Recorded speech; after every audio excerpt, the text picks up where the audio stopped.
Greetings, traveler. Alright, chat, here we go. Let's get going. We got ourselves a Zorgo game.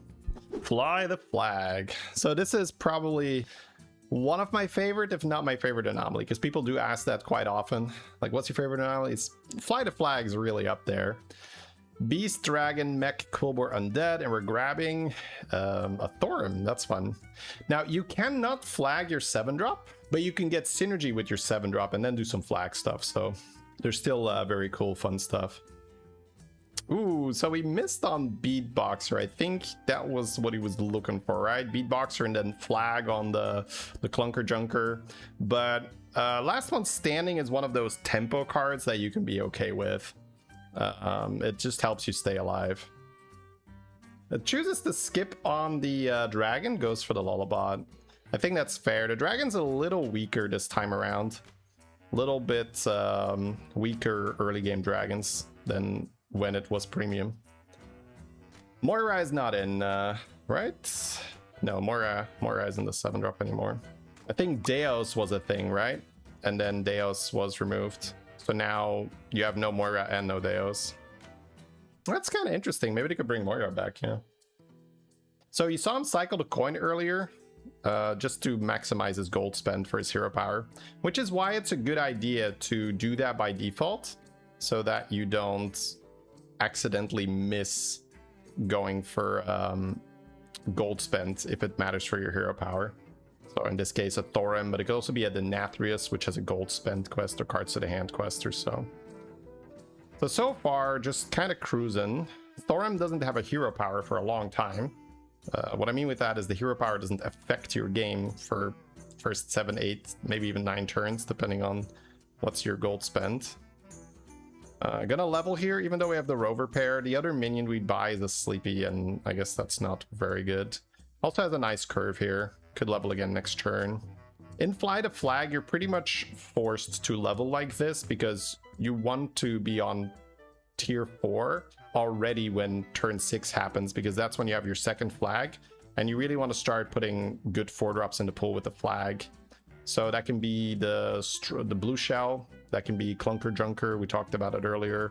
Beasts are in, it could be the Tiger Shark. So pretty much locked into this leveling curve, like you kind of have to in this anomaly. Whew. Switch thing always here? Okay. Honestly, going really well. We are full HP when turn 6 is about to roll around.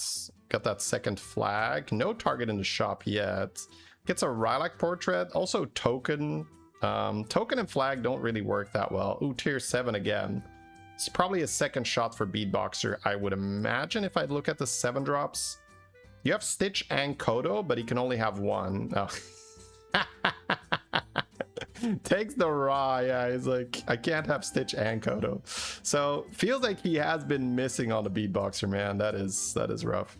Yeah, what's the plan then? Okay, he's gonna just flag a Cordotron. So he is really pushing mech already. I guess throwing it on Clunker Junker is good. Yeah. You have an overall best pick for flag? Battle Cries. Because well, Battle Cries are just money generators, like blue shell, but most of the time it's going to be something like Tiger Shark, Clunker Junker, Percussionist. You want something that if you roll a ton of them, you're happy. Now you can flag Brand, for instance. That is okay just to rush a golden brand, but then after you have the golden brand, there is no more use to having these brands in your tavern. Again, that doesn't mean you don't do it to just rush a golden brand. But if you already have Brand and you flag a Battle Cry, your shops are just going to be full of Battle Cry over and over and over. And especially if it's something like Clunker Junker, you're going to get more Accordotrons with that, which is then going to give you even more money, and then you just have infinite resources very, very quickly.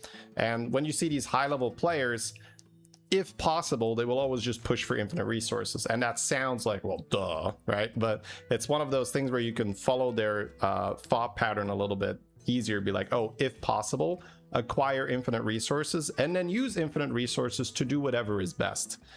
So quite often that'll be back to back. Could also be some specific thing like the pirates. Ooh, we guess flag on the Clunker here. Yeah.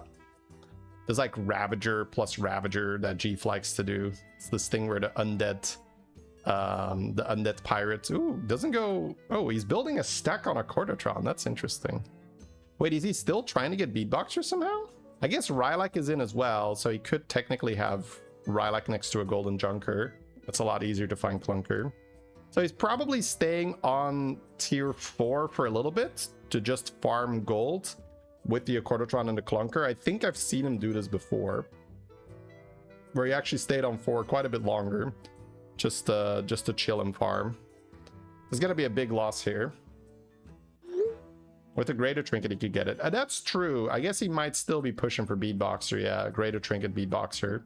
And then just try to stay mech here so that the Greater Trinket is more likely to do so. Which is not hard, you know, given that he flagged Clunker and Accordo.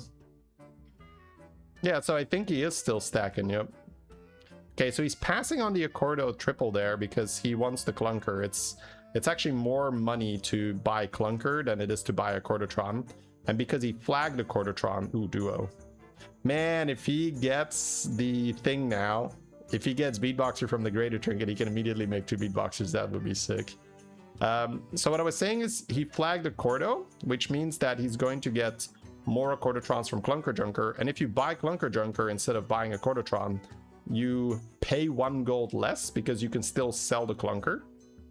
Not to mention you can roll the Clunker triple, which is great, which is very likely even.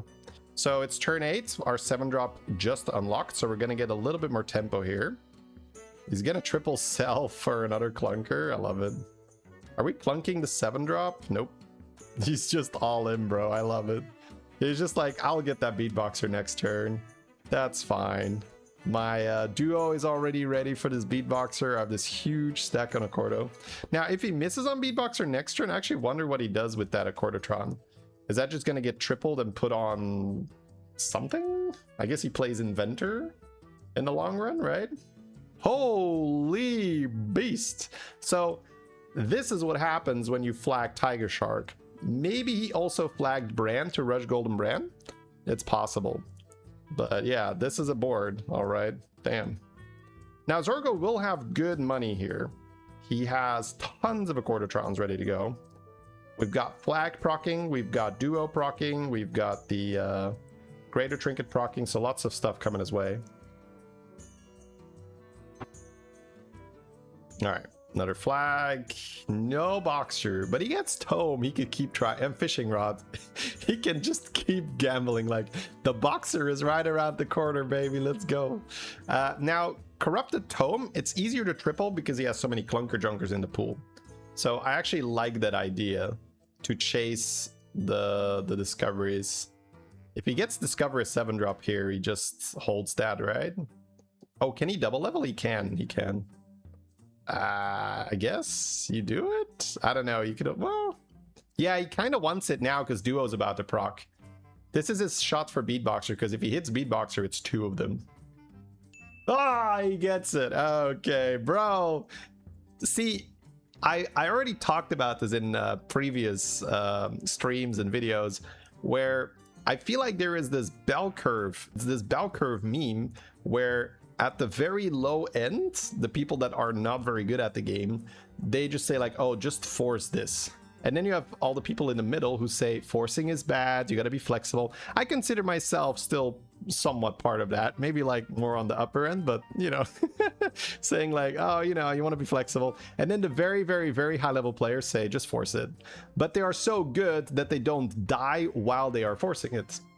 Because Zorgo has taken shot after shot after shot after shot with his Beatboxer, and he's still alive while missing. So he had a backup plan, right? He has the tier 7 guy to farm some stuff. He set up this duo. He had the tier 4 action. He didn't level early, which gave him a lot of money this turn to do it. So I really think it's that meme where it's like just force mechs, and then people in the middle like, no, you can't force, you have to be flexible. And then the very high end is just force mechs. But, you know, done in a way where you don't automatically die. 57% to lose here, so decent chance to lose our damage cap. That would be bad, very bad, because we're not instantly strong here. We do have a lot of money. but our shop isn't large, so our stack is not particularly large. So even if we triple, the beatboxers don't automatically guarantee a victory. It does look like we're losing, right? Yeah, those beetles are a bit too... Oh, wait. Maybe that's farm? Oh! Oh! Oh! Olé! Okay. Now we're good. He also has armor.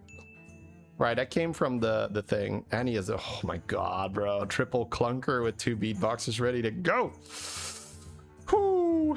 Now he wants to buy that Accordatron, right? For sure. He wants to... He's still taking Accordatrons. He's not taking tempo or anything. Take the shop. Return a minion to the hand. He cannot return the regular clunker. Oh, sorry, the golden clunker, but he can return a golden... sorry, he cannot return a golden clunker, but he can return a regular clunker.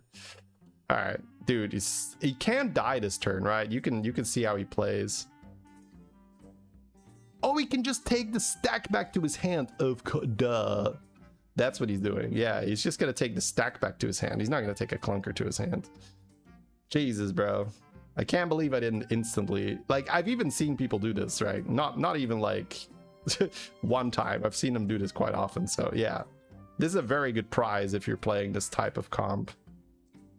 Oh, he's gonna go for... I guess, yeah, he has more Accordatrons, so he's trying to triple that. That's fair. I wonder if he's going to flag another magnetic now so that he can triple easier. Okay, we got a wisdom ball from our dragon. He's going to have a lot of money next turn, right? Are we infinite? Close, probably already.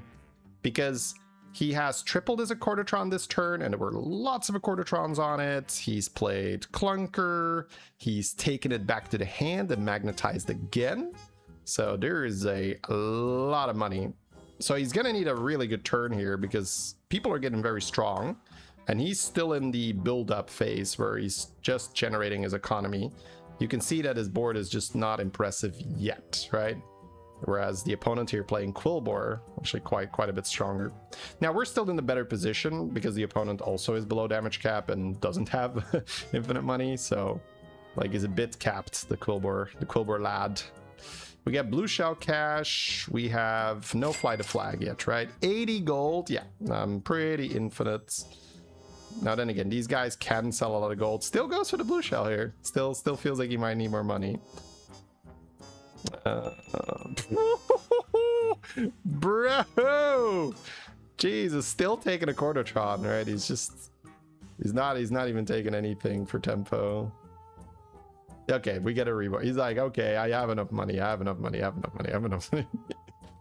Making a unit golden gives you another prize. So especially if you have infinite gold, that's a good reroll. New hero power, sure. Varden, yeah.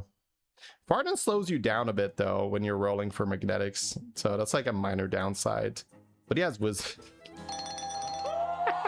So I was about to say, like, oh, Varden slows you down a little bit when you're rolling, so you know it can be a downside. But you have wisdom ball, so maybe you copy something. Yeah, I would call that copying something good. Jesus, bro, what is this? Golden? He has enough money. He can buy everything and golden. Wait, that's 2 golden beatboxers and a regular one. He just needs some stats on this stack, man. Just some stats. Can we play the other beatboxer first, please? We're losing a lot of magnetics here, right? Take the shot. Ah, you still want to golden it, yeah.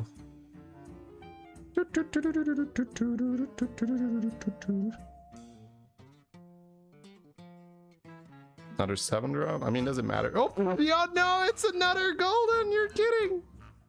I didn't see. Sorry, I'm rewinding for no reason. Well, that's not true. I wanted to see it again. Oh, it's 3 golden boxers. Please don't die. He's got 60 seconds. It's just stats. Come on, stats. Need to get some shop buffs, maybe? We have a little bit of spell power, right? 18 spell power. All right. We have the pickup. Pickup is good. Armor. 37 gold left. Yep. Armor is no guarantee, but it can definitely help. Amul, more triples. He's gaining a lot of stats here. I think we're good. He's gaining a lot of stats. He steals the shop. All right. Yeah, butcher that. Just get it out of your hands. Oh my god, bro. He's not even going for the clunker. It's too much time. He's actually keeping his duo here. I freaking love that. He's buying a brand for next turn. Oh, he has some undead buffs here. Right.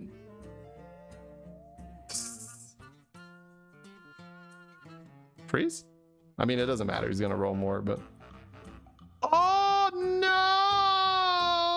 He doesn't get the thing! Hey, Daga, thank you for the prime. Oh my god, bro. So much work to keep the duo on the board, and then we don't get the duo. The duo is not hand space protected, right? So we're just not gonna get that. I mean, we have 3 golden beatboxers. I think he'll survive. I think he'll be fine. It's just a little bit of a shame to see him do all that work and then to not get the payoff, you know. Nick, thank you very much for the 4. Appreciate it.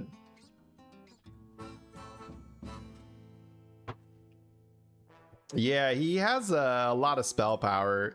It's like a pretty good thing is to wait, did we lose flag? We didn't. Okay, flag's back. I think we flag spell power magnetic now. 462 gold. Ooh, it's golden brand. I mean, he doesn't need to, right? It's kind of funny, but he still takes it, I think. Okay, he's just goldening for goldening's sake. Still plays that second brand for like old magma lock ordering. Like, because people sometimes ask me like, hey, why do people play their cards? There's that pirate that gets bigger for every card plate, or the buff gets bigger for every card plate. So that would be a reason. It's just this habit of, let me just play my card in case there is some value.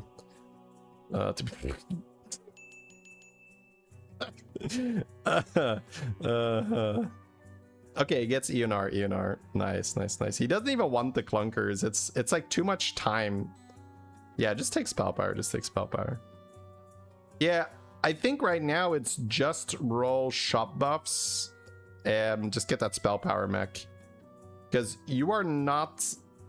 Like, you do not really need more clunkers, because clunkers do not give you more...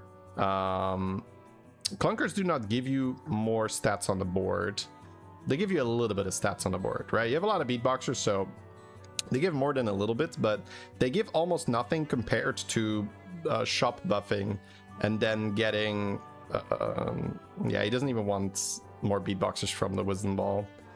Like, he just needs to shop buff and then triple his things. Okay, he's just gonna put more Accordatrons in, so he's not gonna go for the spell power mech. I think that's fair because he already has a lot of Accordatrons in, so he's gonna roll a crap ton of Accordatrons now, which means that it's just triple Accordatron, look for Accordatron, triple Accordatron, look for Accordatron, because he has enough money that he doesn't have to be worried about rolling a bunch. And if he can roll a bunch, ooh, I would not put it on Lullabot. Yeah, I really would not. Ooh. Like, he has so many Accordatrons in the shop that I actually really dislike that he puts it on Lullabot. There might be something that I missed here. I mean, it is... Oh, freeze? He does have infinite cash, right? So he can roll, and Lullabot's a 1-drop. He'll get it, but I think with that many Accordatrons in the shop, I would just be happy. Oh my god, bro, we have 16% to die here. This guy just went ham. Look at that. Ham. Wait, is there no Fellhorn here? What's going on? What is this board? Where's the Fellhorn? Sorry, I'm gonna go back. Wait, what is this board? Huh? Did he sell Fellhorn and not get it back? Alright.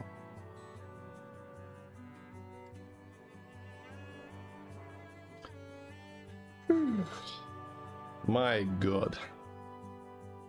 Yeah, so 120 spell power plus it's just shop buff and then triple and then shop buff and then triple and then shop buff and then triple and then shop buff and then triple. Probably was running out of time, his hand's kind of full. I think so too, which is probably why we're winning here, right? If the opponent has a golden fell horde on the board, that's quite a boost. Maybe not a guaranteed loss, but definitely our odds will get worse. Okay, so he doesn't have to worry about being dead here. Nice, it's always so nice to know, don't have to worry about being dead. Yeah, I mean, he has more money than he can spend now. It's gonna be outrageous cash. So just rolling for triples, shop ups, triple and shop up, and triple and shop up. And I guess play around scam. So a Titus for the Stitch is also interesting. This brand is really not necessary. I think this clunker is also just completely not necessary. Yeah, see, this is the issue now, right? We're rolling tons of Accordatrons, but we're gonna need 2 more Lullabots. So in the time that, oh, he gets through. Okay. Fair play.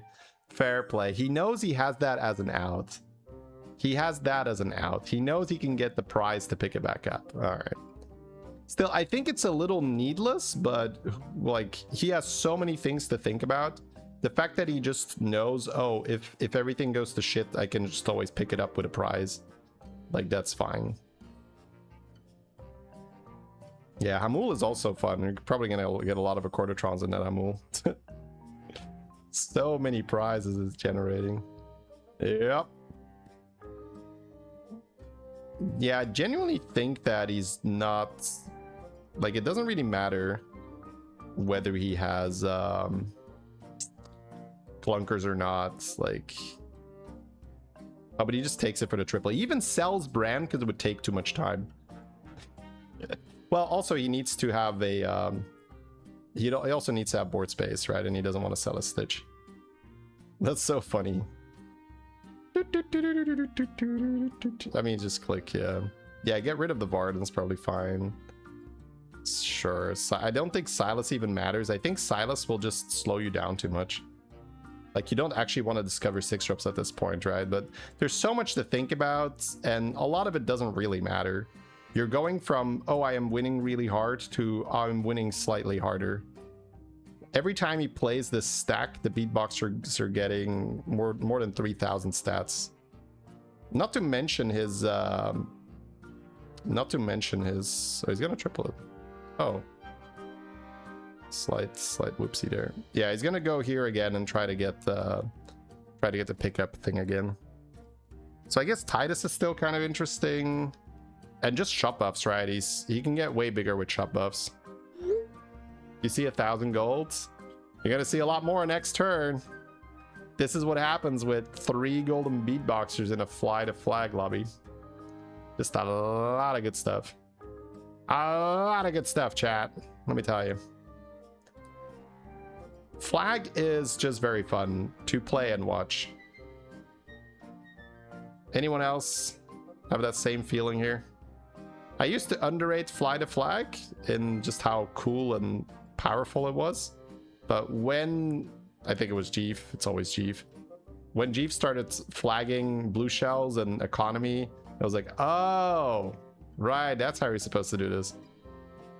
Only fireworks dragons, it's purely cosmetic. The dragons are like, we're strong, look at all the pretty lights we're emanating. I was like, oh, well, cool. My Beatboxers don't care.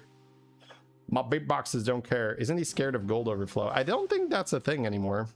Well, I guess it's a little bit of a thing when he did it with Jandis, right? But the Jandis is just complete cheating. Oh, the game cannot handle it. This is the classic, if your game is too good, the game cannot handle it. Now, again, it's a little bit of an exception. He does have, like, what, 5,000 gold or some shit. So, yeah, this wasn't designed to handle this, but it's still funny. Yeah, only 2,600 golds. That's crazy. You just have a little bit of gold and all of a sudden the game can't handle it. He's looking for the pickup prize here. If he doesn't get it with these 3, it's a bit awkward. Yeah, just click. He can copy that Hamul too. Okay, he got the pickup. Nice. We got the bailout. I'm pretty happy just copying this Hamul, by the way. Just Hamul copy and then just keep getting more triples. Buys Lullabot again. But I guess he can just buy any magnetic. and magnetize it on top. Yeah. Not even 3k gold, so. Butchering, yeah. That's so much damage. Wait, 19 seconds. The game is over. No, he did find a Titus, but looks like he's not going to bother. There are so many automatons that he's probably not getting Titus value anyway, if we're being real. We buy Butcher to kill it. Oh, he's doing that. Okay. He can't even play the Sindori, bro. Okay, well, this guy is large, and it doesn't matter, right? Because Beatboxer kind of just goes crazy. How much are we at? The Stitch is a bit weird without the Titus. Oh, that's so many death battles triggered. Oh, Sky Golem would be so big, bro. Sky Golem would be so big. It doesn't really matter, right? But still. Gold overflow? Nope. Game overflow? Yep. Pretty much. You like the spell power copy? I think so too, although you are just trying to triple as much as possible, and because he already flagged a Quartertron once or twice, it does make sense to just put even more Quartertrons in. So it's just, you don't have to really use your brain that much. It's just buy a Quartertron, triple a Quartertron, buy a Quartertron, triple a Quartertron. Yeah, I mean, everything is dying except the Beatboxers. The Beatboxers are just too big. 6,000 damage Beetles is respectable, but just nowhere near enough. GG. Ooh.